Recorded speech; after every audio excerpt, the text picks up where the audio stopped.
Paix et joie, bien-aimés, amis de Jésus, nous sommes rassemblés ce matin au nom du Père et du Fils et du Saint-Esprit.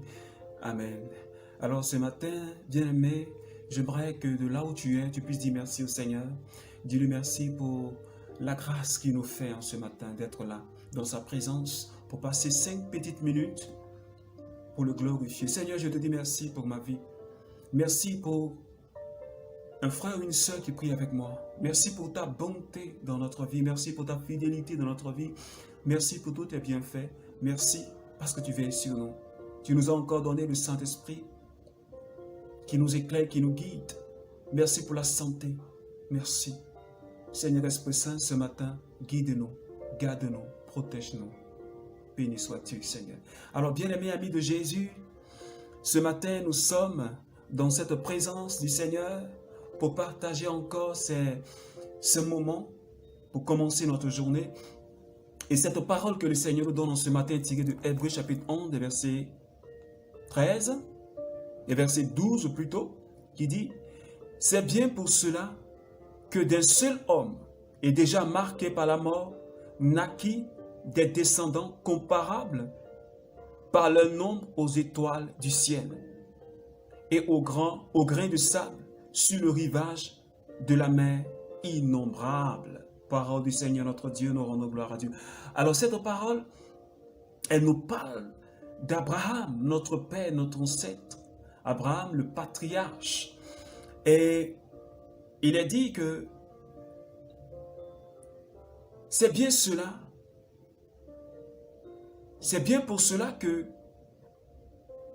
d'un seul homme, Abraham, d'un seul homme, qui était marqué par la mort parce que Abraham était très âgé lorsqu'il a eu Isaac.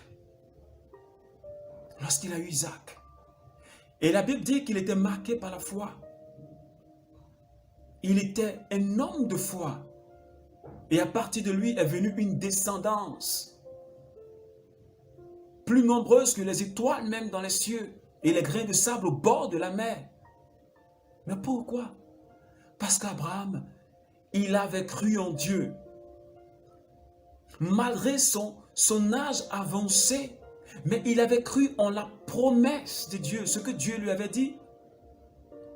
Parce qu'il s'est dit en lui-même que Dieu qui est si grand, qui est si puissant, il est capable de réaliser la parole qu'il a donnée.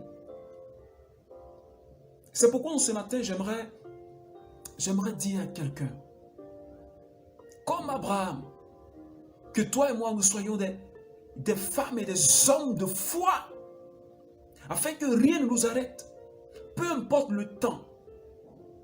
Même si ce que nous avons demandé au Seigneur, nous ne l'avons pas maintenant. Mais je voudrais que tu gardes la foi. Que tu sois endurant dans le Seigneur. Que rien ne t'arrête. Parce que rien n'a arrêté Abraham. Quand il a reçu la promesse, Abraham avait 75 ans. Et c'est 25 ans après qu'Abraham a eu Isaac. C'est-à-dire à l'âge de 100 ans. Un siècle. 25 ans après la prophétie, Abraham a eu Isaac. Alors c'est pourquoi je te demande ce matin, et je me parle à moi-même, que quel que soit le temps que la promesse de Dieu tarde dans ta vie, ou la bénédiction tarde dans ta vie, je voudrais que tu restes accroché, que rien ne t'empêche de croire et de rester fidèle. Parce que c'est la fidélité à Dieu qui paye. Si tu es fidèle, tu recevras la bénédiction. Mais ne te détourne surtout pas. Reste toujours focalisé sur le Christ. Que rien ne t'empêche, ni les vents, ni les tempêtes ne t'empêchent. Fais de sorte que rien ne te défocalise. Quelle que soit la force des vents. Mais reste fixé sur Jésus et avance. Parce que du moment où tu vas arrêter de croire, tu vas t'enfoncer comme Pierre. Tu vas t'enfoncer. Alors, reste fidèle. Que les gens disent des choses te concernant. Que les gens racontent des choses te concernant. Elle prie Dieu, il prie Dieu, et puis sa vie ne change pas. Mais reste fidèle. Dieu a le dernier mot. Alors que Dieu te bénisse, que Dieu te garde en bonne santé, garde toujours le sourire. et garde toujours la foi en Dieu, alors que Dieu veille sur toi, au nom du Père et du Fils et du Saint-Esprit. Amen.